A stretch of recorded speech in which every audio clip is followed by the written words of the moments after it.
Hi every one. നമ്മൾ ഒട്ടുമിക്ക ആൾക്കാരും ഈ വെതർ ചേഞ്ചസും പിന്നെ ഡസ്റ്റും ഒക്കെ കാരണം അലർജിയും ഇറിറ്റേഷനും ഫേസ് ചെയ്യുന്നവരാണ് അല്ലേ?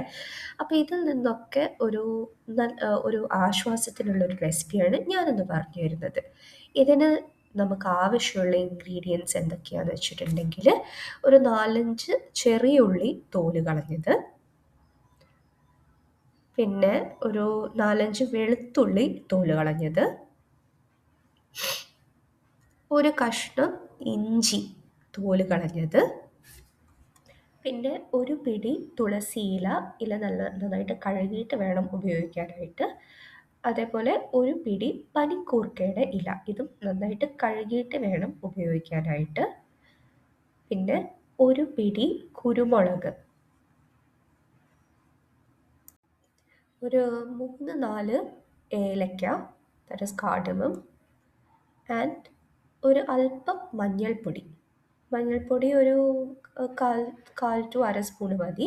പിന്നെ അല്പം വെള്ളം. ഇവിടെ ഞാൻ ഉപയോഗിച്ചിരിക്കുന്നത് 4 ഗ്ലാസ് ഉണ്ടാക്കാൻ പാകത്തിനുള്ള വെള്ളമാണ്. ഇത് നമുക്ക് ഉണ്ടാക്കുന്നത് നോക്കാം. ആദ്യം ചെറിയുള്ളി, വെളുത്തുള്ളി, ഇഞ്ചി നന്നായിട്ടൊന്ന് ചതച്ചു കൊടുക്കണം. പേസ്റ്റ് പോലെ ആക്കണ്ട, ജസ്റ്റ് ഒന്ന് ചതച്ചാൽ മതി. എന്നിട്ട് ഒരു മൺചട്ടിയിലേക്ക് തുളസിയിലയും പനിക്കൂർക്കയും കൂടെ ആഡ് ചെയ്യണം. ഈ മൺചട്ടിയിലേക്ക് തന്നെ ശ്രദ്ധിക്കണം, മൺചട്ടി തന്നെ എടുക്കണം.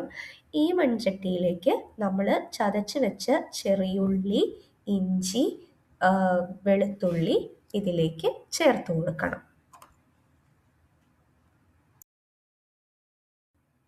ഇനി നമ്മൾ ഒരു ഹാൻഡ്ഫുൾ ഓഫ് കുരുമുളക് ആൻഡ് ഏലക്ക, അത് നന്നായിട്ട് ഒന്ന് ചതച്ച്, അത് അത്യാവശ്യം നല്ല രീതിയിൽ പൗഡർ ആവുന്ന പോലെയല്ല, പക്ഷെ എന്നാലും ഒരു നല്ല രീതിയിൽ ചതച്ചിട്ട് ഈ മൺകലത്തിലേക്ക് ആഡ് ചെയ്യണം. അതിനോടൊപ്പം തന്നെ അല്പം ശർക്കരയും. ഇവിടെ നമ്മൾ എടുത്തിട്ടുള്ളത് ഒരു ക്യൂബ് ശർക്കരയാണ് ഇവിടെ എടുത്തിട്ടുള്ളത്. അതിന് വീട്ടിലൊക്കെ ഒരാണി ശർക്കര എന്നൊക്കെ പറയും. അപ്പം അതാണ് എടുത്തിട്ടുള്ളത്. ഇപ്പം നമ്മളുടെ ചട്ടിയിൽ ഉള്ളത്, അതായത് നമ്മുടെ മൺചട്ടിയിൽ തുളസിയില, പനിക്കൂർക്കയുടെ ഇല, ശർക്കര, ചെറിയുള്ളി, വെളുത്തുള്ളി, ഇഞ്ചി, കുരുമുളക്, ഏലക്കയുണ്ട്. അതിലേക്ക് നമ്മൾ 4 കപ്പ് അളവിൽ വെള്ളം എടുക്കുന്നുണ്ട്. ഇനി അല്പം മഞ്ഞൾപ്പൊടി കൂടെ ചേർത്ത് കൊടുക്കുക. മഞ്ഞൾപ്പൊടി കൂടെ ചേർത്ത് ചെറിയ തീയിൽ നന്നായിട്ട് അടച്ചിട്ടിട്ട് വേണം വേവിക്കാനായിട്ട്. അത് വെന്ത് കഴിയുമ്പോൾ ആ ശർക്കരയൊക്കെ ഉരുകി നന്നായിട്ട് വെന്ത് കഴിയുമ്പം ചൂടോടെ തന്നെ ഇത് കഴിക്കുക.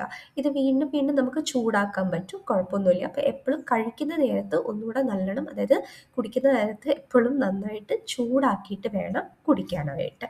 So please enjoy.